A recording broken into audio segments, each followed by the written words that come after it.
Sulana, Cagayan. Yan po yung grand opening natin dito sa Sulana, Cagayan.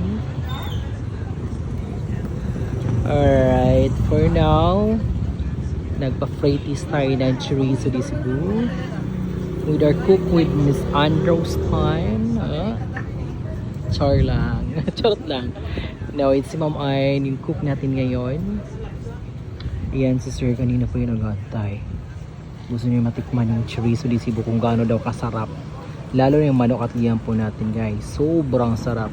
Kung sino po yung walang ulam dyan for dinner, kung sino yung taga Sulana, Cagayan, punta na kayo dito. Kung wala pa kayong ulam for dinner, yun po yung mga price list natin, guys. Sa chiliang puware is 269. Chicken, 320 lang. Half chicken, meron din tayong half chicken. It's 165 pesos lang. Chorizo de Cebu, regular, it's 140. Spicy, it's 145.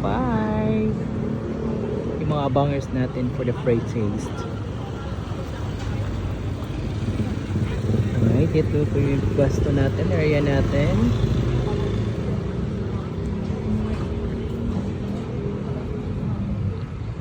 I think uulan mamaya.